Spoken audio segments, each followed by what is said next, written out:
Ya, Farul. Ya, baik Bu. Ini untuk eh, subjek file data penjualan Ani yang tentu pemilihannya adalah Ani dan Tony hanya bisa membaca dan Caca juga hanya bisa untuk membaca file saja, tidak bisa untuk mengedit. Dan untuk file data penjualan Tony, untuk Ani tidak memiliki akses. Dan Caca bisa untuk membaca dan juga bisa untuk menulis ulang. Untuk file data penjualan Caca, Ani bisa untuk membaca dan menuliskan ulang atau mengedit. Dan Tony hanya bisa untuk membacanya saja. Kemudian untuk akses printer Ani hanya memiliki akses untuk mencetak dokumen, sedangkan Tony memiliki akses untuk mencetak dokumen dan memiliki akses untuk mengubah hak penggunaan printer tersebut. Tapi untuk Caca ini tidak memiliki akses sama sekali untuk penggunaan printer ini. Kemudian untuk akses lemari dokumen ruangan, yang punya akses untuk lemari dokumen ruangan ini hanya Ani, ya, sedangkan yang lain tidak memiliki akses. Kemudian untuk ruangan rapat, semua orang memiliki akses untuk menggunakannya saja, tapi khusus untuk Caca memiliki akses untuk menggunakan dan mengatur ruangan tersebut. Mungkin itu, Bu. Oke, baik. Terima kasih, Fahrul. Yang lain bagaimana? Ada tanggapan? Yang dari yang sudah Fahrul buat? Oke, silakan, Rafi.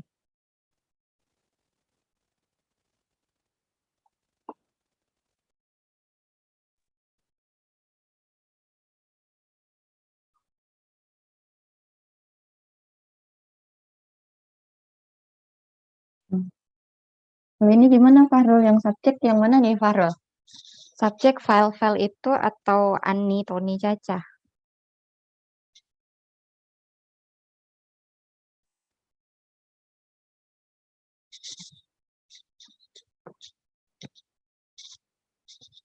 Kemarin kan kita bicara tentang subjek dan objek ya. Gimana? Yang lain ada yang mau menanggapi dulu? Yang mau bantu Fahrul?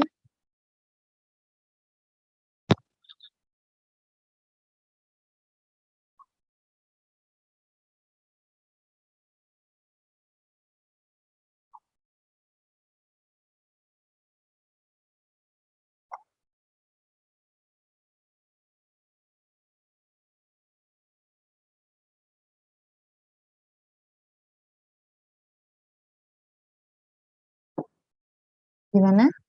Subjek, objek? Iya, Bu. Ya, Farul yang ini tugas kemarin yang subjek yang mana aja, Farul? Yang subjeknya itu Ani, Tony, dan Caca. Oke, yang objek? Yang objeknya ini file-file dan printer ruangan, yang mungkin salah posisi, Bu. Oke, oke, posisinya ya. Tapi biasanya penulisannya tuh seperti yang kita kemarin, yang subjek untuk Ani, Tony, Caca itu yang seharusnya di eh, kolom paling kiri ya. Kemudian filenya tuh yang di atas gitu. Tapi kadang-kadang normalnya seperti yang kita buat kemarin. Tapi kadang-kadang Dede mungkin bisa aja menemukan seperti ini juga gitu. Jadi kadang tergantung orang buat juga ya. Tapi sebenarnya eh, normalnya seperti yang kita buat kemarin. Oke ya. Oke, ada lagi yang mau di ini kan ditanggapi nih punya Wahrul tentang aksesnya misalnya. Lagi?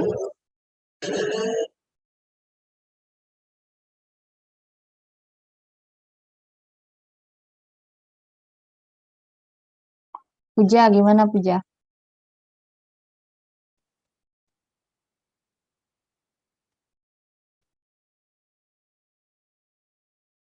Puja ada Puja. Gimana Puja? Punyanya Fahrul. Hadir, Bu. Iya. Gimana punya Fahrul Puja? Sejauh ini sepertinya belum ada tanggapan, Bu. Oke. Ada lagi? Satu lagi. Oh ya. Abdi Hafiz. Gimana Abdi?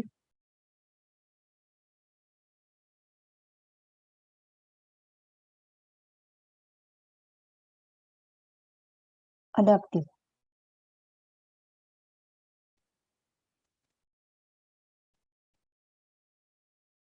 Ada?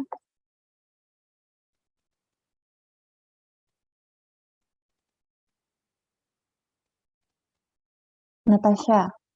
Gimana? Natasha Khairunisa. Ya, Bu.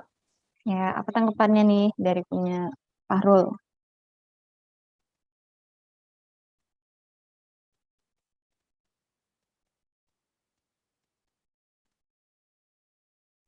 Belum ada, Bu. Belum ada. Nih kalau saya tanya sekali belum ada juga nih sekali. Oke, terima kasih. Oke, Fahrul, kita terkait ini ya Fahrul ya, ini udah bagus. Sudah benar ya secara umum. Tapi mungkin untuk yang itu Fahrul kan Ani pemilik ya, tulisannya pemilik. Kita kan di sini cerita tentang bagaimana aksesnya. Aksesnya berarti sebenarnya ini kan saya kemarin juga membiarkan adik-adik mendefine sendiri ya, list aksesnya apa aja gitu. Nah, kalau seperti ini sebaiknya misalnya kalau Ani, kalau dia yang pemilik berarti dia bisa melakukan apapun kan? Iya, Bu. Dia bisa nulis, dia bisa mengedit, tambahkan dokumen dan segala macam. Jadi sebaiknya jangan nggak usah ditulis pemilik di sana gitu. Baru. Jadi apa hak aksesnya apa aja ditulis di dalam tabel ya. Jadi Ya, nggak ditulis pemilik lagi gitu. Oke, kalau gitu terima kasih Farul. ya Bu, Sebanyak. makasih. Iya. Oke, Dede. Bagus kita punya Farul tadi ya. Sekarang kita lanjut lagi lah ke pembahasan berikutnya. Hmm, Udah kelihatan?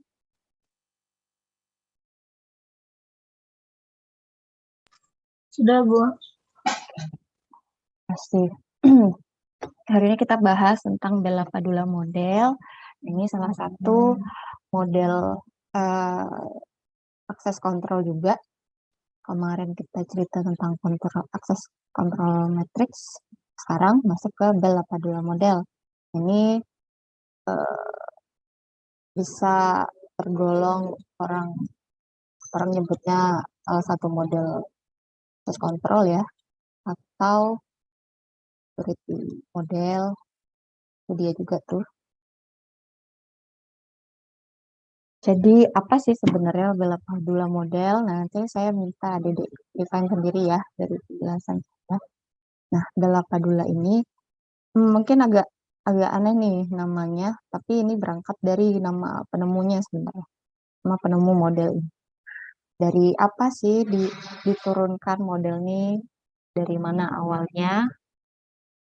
Nah, jadi Bella Padula model ini sebenarnya dia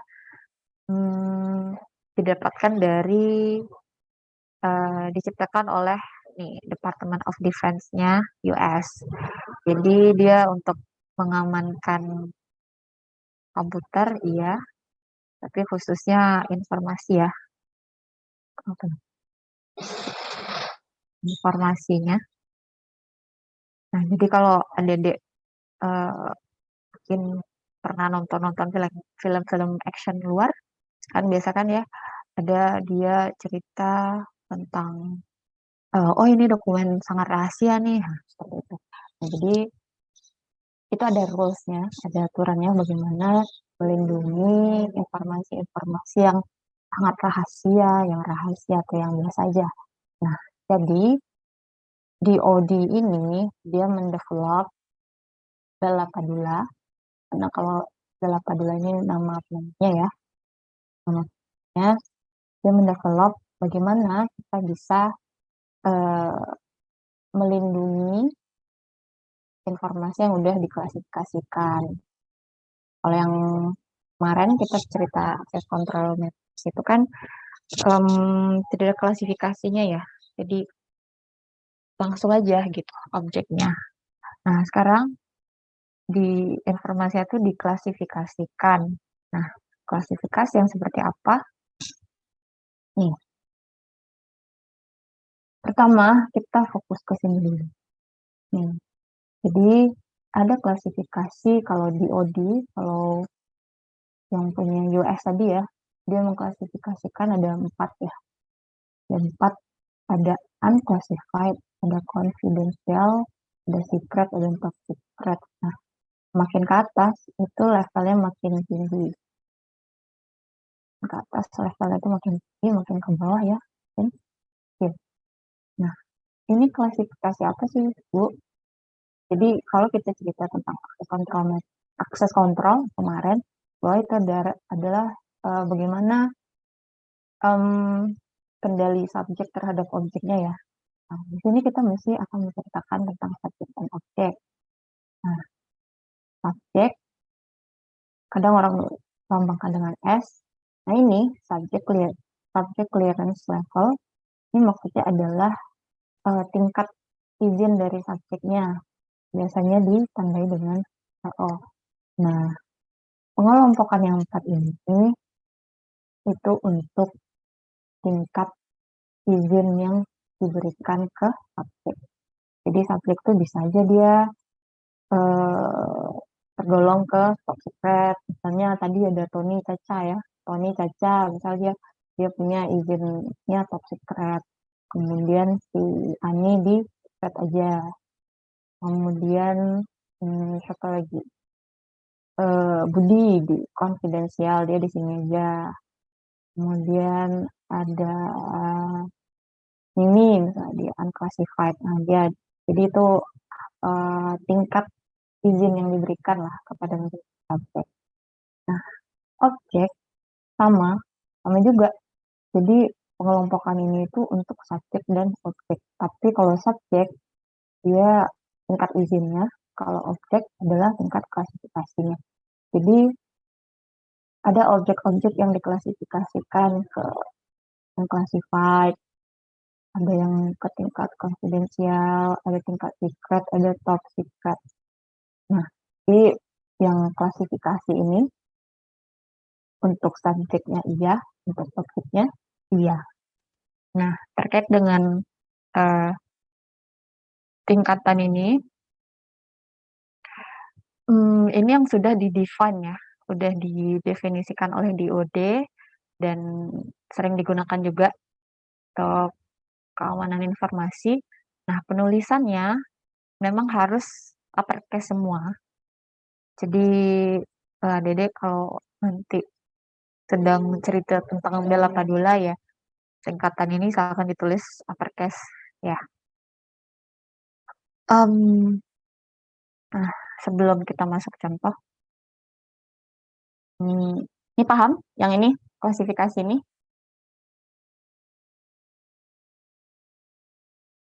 Paham?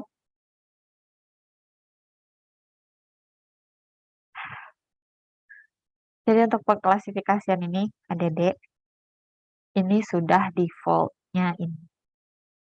Default dari DOD-nya ini. Jadi ada perusahaan yang pakai ini. Ada satu lagi yang dari CISSP. Ini untuk sertifikasi ya. Sebenarnya sama konsepnya, tapi dia cuma menambahkan satu kategori lagi. Sama subjeknya juga. Pengelompokannya ini, objeknya juga dikelompokkan ini. Nah, dari mana Bu kita bisa mengkategorikan subjeknya ke top secret, subjeknya secret aja, terus subjeknya unclassified, yang seperti kayak tadi kan Tony sama Caca kita misalkan top secret, kemudian si Mimi di unclassified, si Ani di confidential. Nah, bagaimana caranya Bu? Ya itu ya balik lagi ya, semuanya tergantung dari organisasinya sendiri, tergantung dari bagaimana dia apa ya, sesuai dengan kebutuhannya. Dan untuk top secret dia, tentu prosesnya ya tidak hanya asal tunjuk ya, Dede. Kalau secret mungkin latar belakangnya dilihat, karena dia memegang nanti data-data yang bersifat rahasia kan.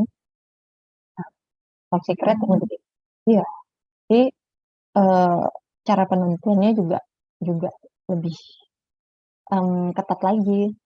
Bahkan ada yang juga melibatkan psikologisnya seperti apa, dan ya pokoknya ketat lah gitu. Jadi tidak hanya dicomot-comot gitu.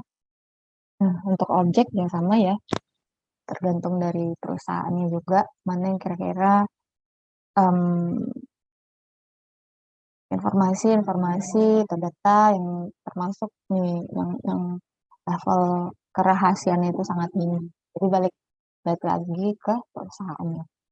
Jadi untuk kategori klasifikasi ini Dek bisa gunakan yang dari DoD tadi dan juga dari CISSP, itu tergantung kitanya aja mau pakai yang mana. Nah, ini dia basic properties-nya. Jadi nah, ada dua apa ya, dua sifat yang perlu kita pahami dari Della-Padula model ini adalah yang pertama simple query property, atau ini disingkat dengan ini,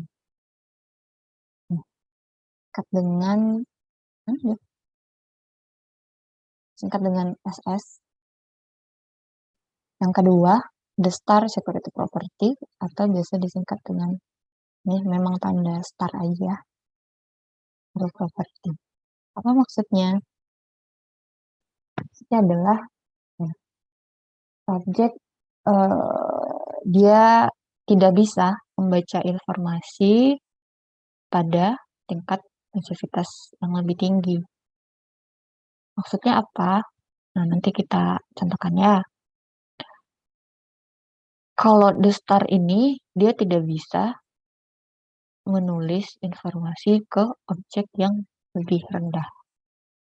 Nah, jadi adik-adik paling adik-adik ingat di Della-Padula ini no read up, no write down.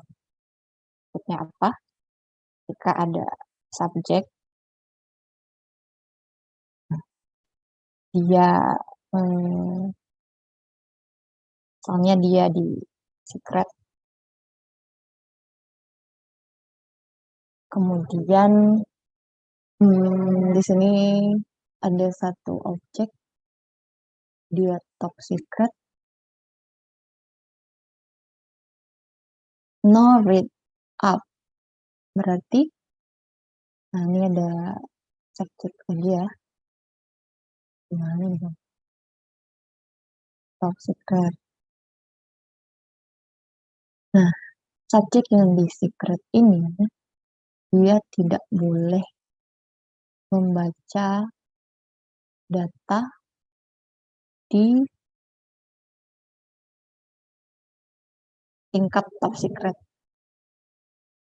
karena dia jadi top secret, jadi dia tidak boleh baca di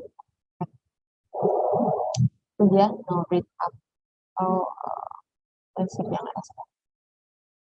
Nah, kalau the star security property itu dia nggak boleh menuliskan informasi ke objek yang ada di bawahnya. Jadi saya di sini ada objek dengan tingkat unclassified ya. Jadi yang secret ini, yang kita ambil ini namanya si Caca ya, paling gampang itu. Caca ini dia tidak boleh menuliskan informasi ke objek ini. Jadi dia tidak boleh menambahkan informasi ke objek yang ada di bawahnya. Ini terlihat dari gambar ini ya. Ini ada yang kurang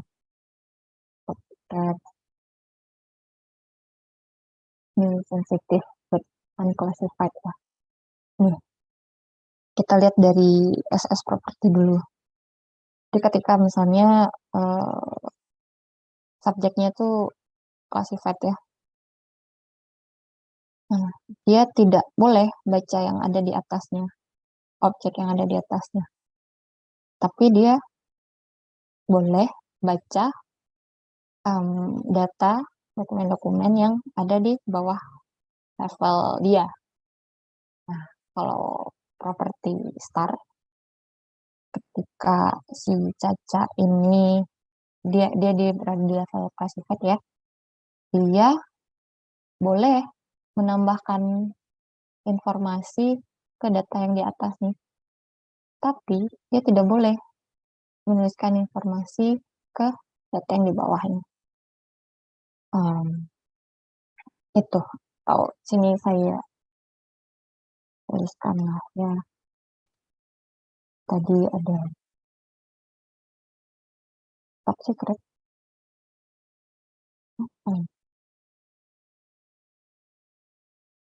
Top secret.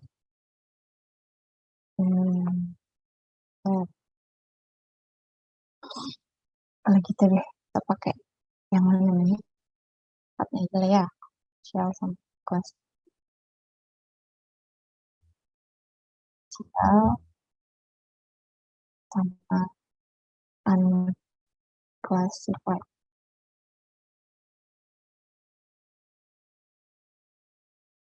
Nah,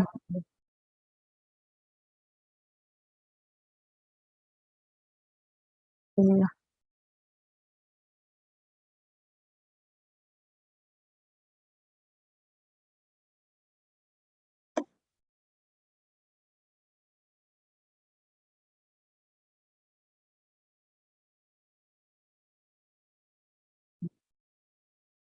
Top secret.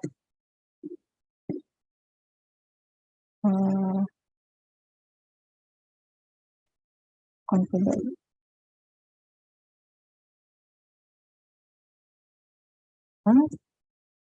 Unclassified. Nah, ini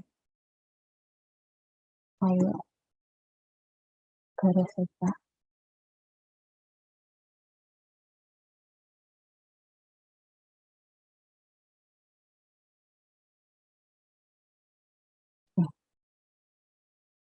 Ini misalnya subjeknya. Ini untuk mempermudah aja ya pemahaman. Misalnya di sini ada satu orang.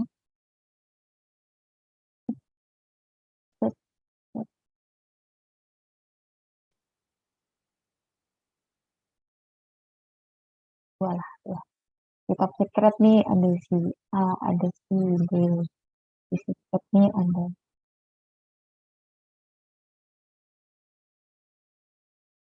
C. Confidential nih ada C.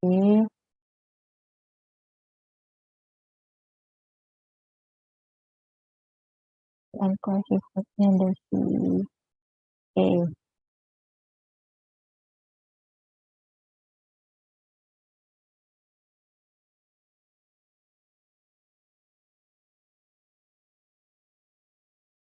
Nah, ini kita cerita tentang data dan atau informasi aja. Kita cerita D1.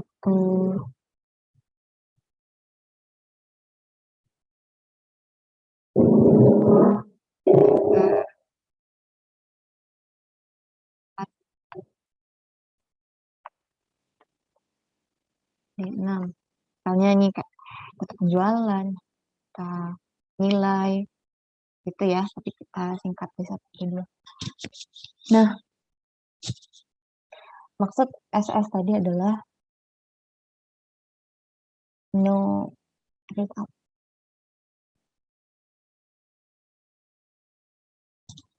Jadi, subjek atau orang-orang yang berada di konfidensial, misalnya ini misal kita kasih level 1, 2, 3, 4. subjek yang ada di level 3, dia tidak boleh menulis ke yang di atasnya, membaca yang di atasnya. Dia nggak boleh. Tapi dia boleh membaca yang data-data yang di bawahnya. Berarti dia boleh baca D6, dia boleh. Ya. Nah, baca punya dia ya boleh. Berarti kalau di objek dia boleh baca, dia boleh nulis, boleh. Tapi dia tidak boleh membaca data-data yang ada di atasnya. Nah, itu cara logik ya, adik-adik. Soalnya kita nih berada di level 3 ini. Level 3, kita tidak diizinkan untuk membaca data-data, atau kita tidak diizinkan untuk mengakses nih data-data yang sangat rahasia. Kita nggak boleh. Nah, dari sana bisa dilihat bahwa aturan SS ini berarti dia bisa menjaga, kalau dari CIA yang confidential itu integrity sama availability, menurut adik-adik aturan SS ini dia bisa menjaga yang mana?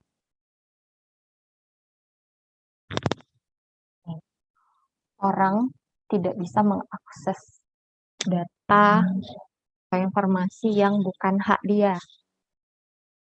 Masuk yang mana nih?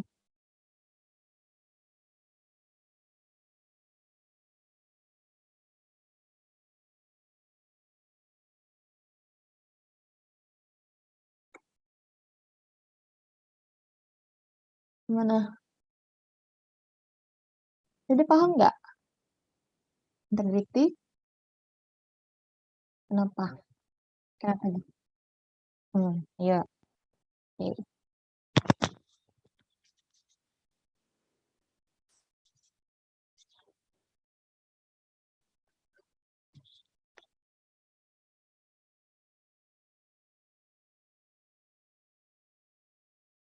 Confidence. Oke, saksi. Kerahasiaan informasi ya. Oke, ada yang lain? Ada yang pendapat yang sama atau beda?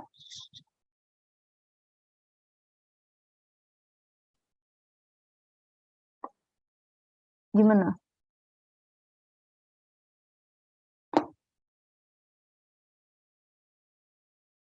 Gimana nih? Kita tunjuk lagi lah. Nada Rizda Hana. Gimana Nada? Iya, Bu. Menurut Nada, menurut Nada, pembatasan ini nih, aturan yang SS ini, dia bisa menjamin apa dari CIA nih?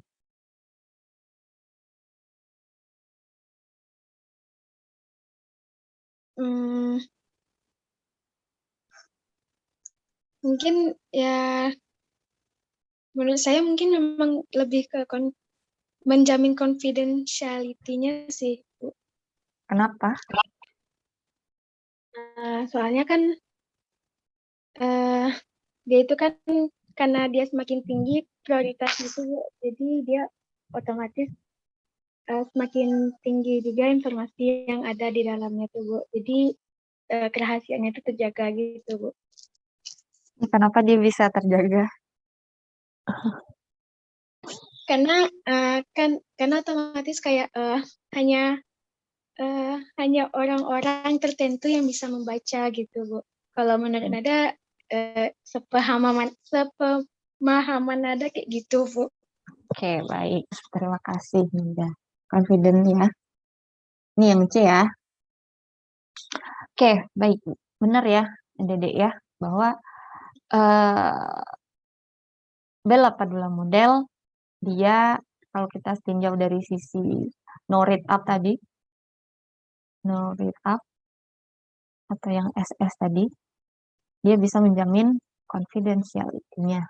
Karena dia bisa memastikan bahwa informasi yang lebih penting informasi itu hanya bisa diakses oleh orang-orang yang memiliki hak akses itu aja. Itu. Yang kedua, start tadi. No breakdown. No breakdown berarti orang yang berada di level yang lebih tinggi,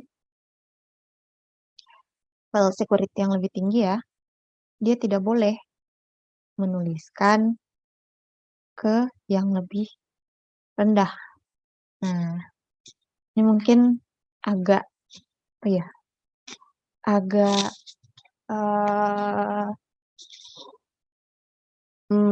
ada yang jadi bahan pertanyaan gitu. Bentar. Nah, kalau yang SS tadi kan dia menjamin confidentiality ya, Dek. Dan kalau yang ini sama, dia juga menjamin confidentiality. Jadi Bella Padula itu dia sama-sama untuk menjamin confidentiality. Nah, kenapa? Nah, ini kan agak bingung ya. Lah, confidentiality itu kan untuk menjamin bahwa hak aksesnya ya, hak aksesnya. Nah, kalau datanya ditambahkan ke bawah, berarti yang dijamin adalah integritinya dong, berarti Bu, ada penambahan data nih di level bawah. Nah, Bella Padula itu dia tidak melihat sisi itu.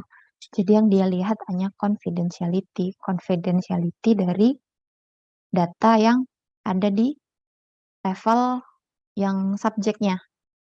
Jadi kalau misalnya orang yang di atas ini boleh menuliskan informasi ke objek yang di bawahnya, berarti data yang berada di tingkatan dia, ini kan berarti lebih penting ya dari yang di sini. Yang ini lebih penting nih daripada yang di sini. Nah, data yang dari sini bisa saja bocor ke bawah. Alhasil, data yang penting ini bisa diakses oleh orang yang sebenarnya punya tingkat security yang lebih rendah. Gitu. Seperti itu. Jadi itulah yang dijamin oleh Bella Padula. Jadi dari sisi SS yang kita nggak boleh nulis ke atas, baca ke atas, atau dari yang start ini, kita nggak boleh nuliskan informasi ke level yang di bawah. Nah, itu sama-sama untuk menjamin confidentiality. Confidentiality. Nah, itu. Jadi, kalau dari sisi, kalau ada lihat, lah kenapa cuman dia bisa hanya menjamin ini, Bu? Ya, itulah. Memang dia, Bella Padula itu emang spesialisasinya itu. Dia untuk menjamin confidentiality-nya itu. Nah, kalau lebih bagusnya ya tentu dia diintegrasikan dari dengan model lain ya, Dedek. Jadi kalau untuk integrity atau availability itu ada banyak model lagi. Kemarin saya udah bilang ya, ada banyak sekali model security, tapi yang kita bahas hanya 2, conversion metric sama access control metric sama Bella Padula, dan dua-duanya itu menjamin confidentiality sebenarnya. Untuk integrity itu ada namanya BIBA model. Nah, itu udah di luar pembahasan kita di KI 2 ya. Di balik lagi Bella Padula untuk menjamin confidentiality. Jadi ya Dede harus paham nih ini. Jadi mungkin tadi bisa aja anggapannya bahwa lah ini kan terjadi penambahan data Bu kalau ditulis. Ini berarti integrity dong, ada masalah di integrity. Jadi kita tidak melihat ke arah itu. Jadi ada confidence-nya aja. Itu ya. Nah, tadi kita sudah ceritakan ya bahwa ada beberapa hal tuh yang saya sebutkan untuk Bella Padula. Jadi menurut adik-adik apa sebenarnya Bella Padula model dari awal tadi nih?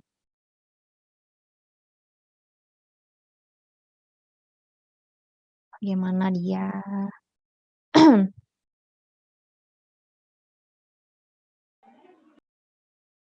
Dia mau coba?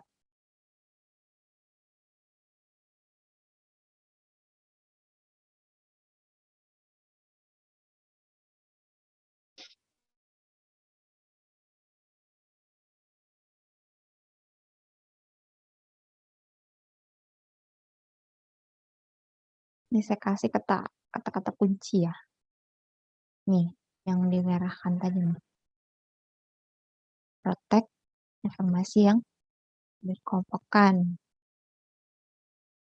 Kemudian dia menjamin confidentiality tadi. Nah, jadi harus bisa nanti ya. Ini di ujian keluar. Jadi Adik harus bisa mendefinisikan apa sih sebenarnya Bella Padula model dengan bahasa Adik sendiri dari penjelasan saya tadi. Oke? Ada pertanyaan dulu tentang Bella Padula nih?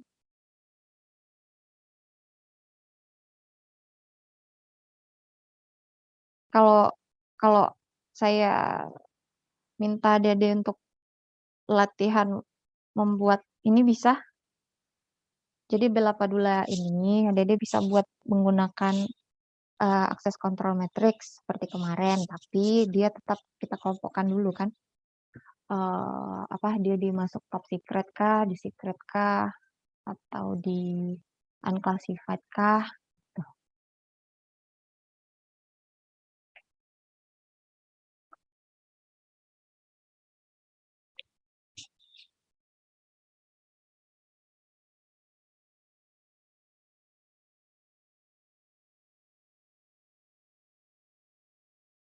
Ada pertanyaan? Aman?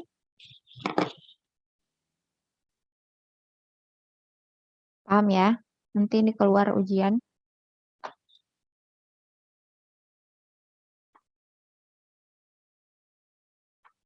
Tirafi aman, Tirafi Hadi. Aman Bu. Aman semua nih. Saya harap Dede nanti bisa ya paham, Dede bisa paham konsepnya dulu. Nanti kalau udah tingkat berikutnya Dede sudah bisa apply ini langsung di Linux misalnya. Ini konsepnya aja dulu. Oke, kalau tidak ada pertanyaan, hari ini memang sesuai RPS ya, tentang Bella Padula dulu.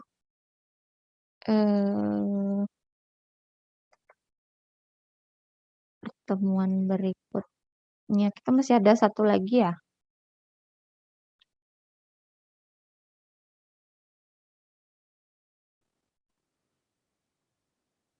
Iya, tapi yang satu lagi tuh sekedar mereview aja, kita tidak ada materi lagi sebenarnya. Gimana hari Senin masuk? Kita nge-review aja ya.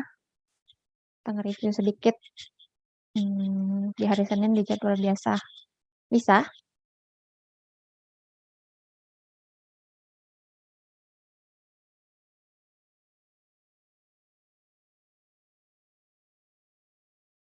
Bisa? Hari Senin masuk?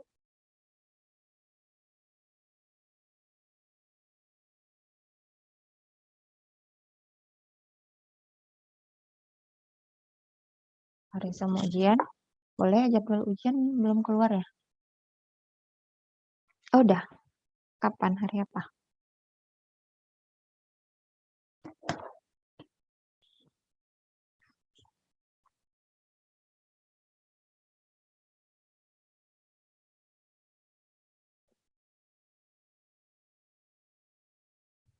Tanggal 4 ya? Tanggal 4. Dede maunya kapan? Tahu hari ininya mau nggak? Hari tanggal 4 Selasa ya? Hari sebelum apa? Hari Jumatnya aja gimana?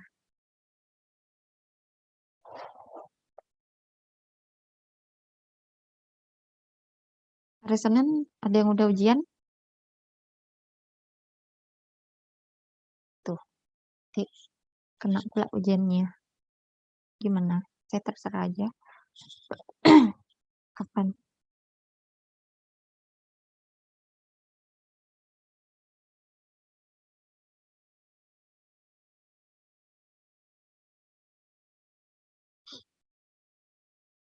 Gimana masih mau masuk atau saya kasih kuis?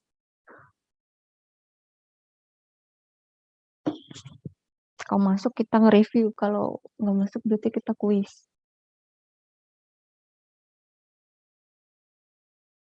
Apa? Jumat, yang lain gimana? Mereview ya. Apa? Oh iya ya, saya terserah aja, Senin boleh. Iya, yang lain gimana nih? Temannya Syafiq nih. Udah tidur nih. Saya setuju sama Syafiq, Bu. Hari Senin saja, Bu. Nah, Dede ada jadwal ujian nggak hari Senin? Iya. Oh, Senin depan aja. Oke, kalau gitu. Oke, nanti kita masuk sekali lagi ya di jadwal biasa berarti ya. Mari kita review aja materinya. Karena kemarin sempat beberapa asinkron kan ya. Kita samakan persepsi. Oke, ada pertanyaan? Ada tanggapan, Dede?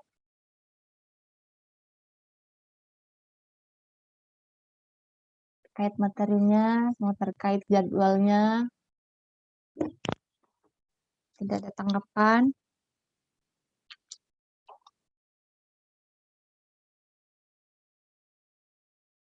Oke. Oke, kalau gitu, yang kelas A, ini kelas apa? Kelas B ya? Oke. Kelas A yang masuk ke kelas B hari ini siapa? Sedikit ya, hari ini ya. Fahrul, sendiri aja. Main nggak ada? Oke. Fahrul. Yang lain mana Fahrul?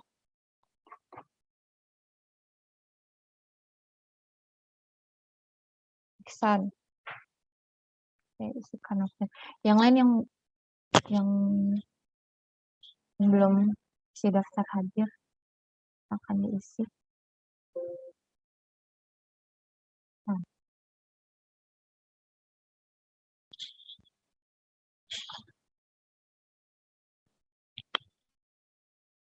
Oke, itu aja berarti ya.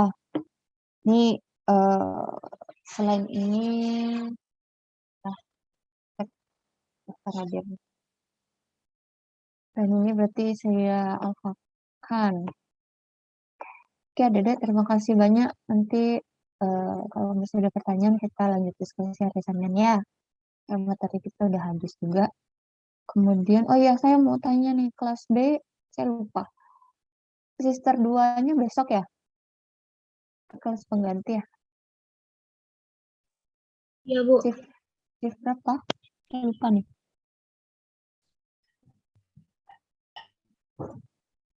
Shift berapa? Shift Shift 2, 2. Bu. Oh, shift 2. Oke, terima kasih. Masih shift 2 ya. Oke, kalau gitu Dede, saya ucapkan terima kasih banyak atas hadirannya, atas tanggapannya. Semoga Dede bisa paham materi kita.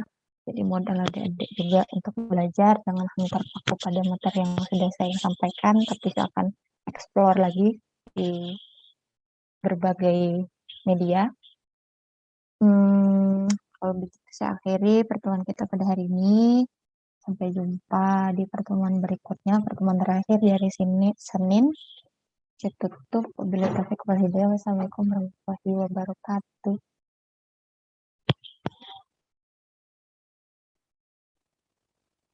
Waalaikumsalam warahmatullahi wabarakatuh, Bu. Oke, terima kasih ya. Saya tutup ya. Terima kasih juga, Bu.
merayakan kesenangan atau menuai kesedihan. Dari internet kita bisa dapat hiburan, teman, atau bahkan jodoh.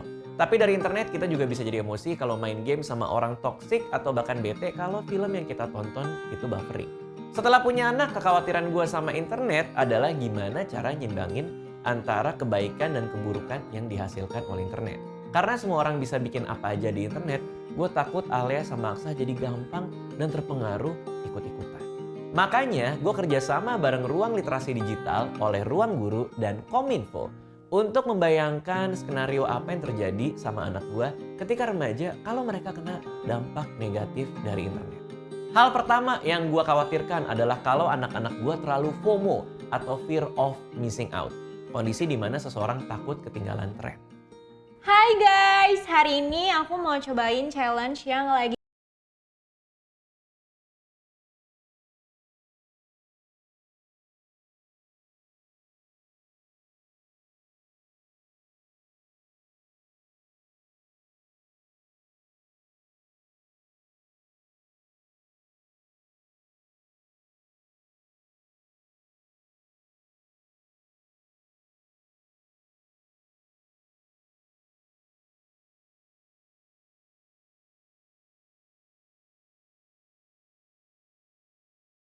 viral banget nih, yaitu makan cabai lewat hidung. Nih, caranya gini, kita potek dulu cabenya.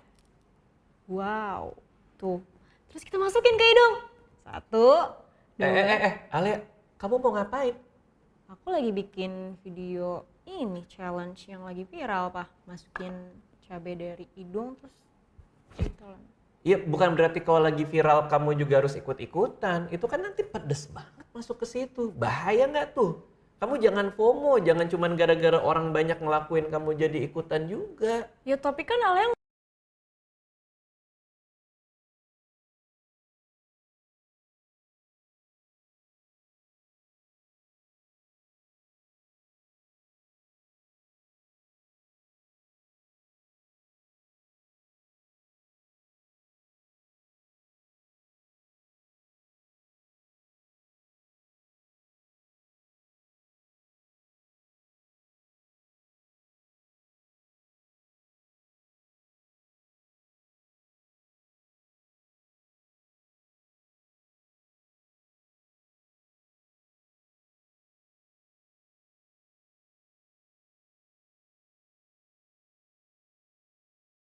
nggak mau ketinggalan tren, Pak. Apalagi sekarang ada grup WhatsApp-nya. Jadi isinya itu khusus orang-orang yang masih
masukin cabe lewat hidung. Ada grup WA-nya. Ada. Nanti kita kayak adu pamer gitu, kayak hidung siapa yang paling besar lubangnya.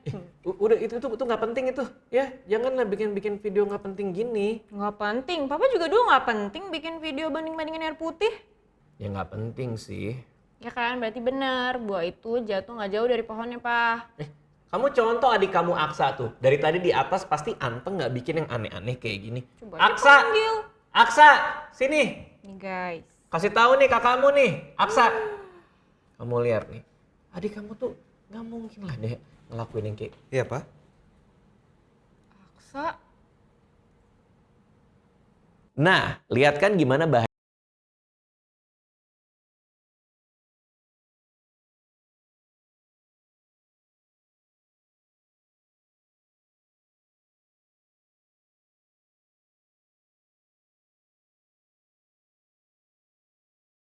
Adik kamu tuh nggak mungkin lah deh ngelakuin yang kayak. Iya, Pak. Aksa. Nah, lihat kan gimana.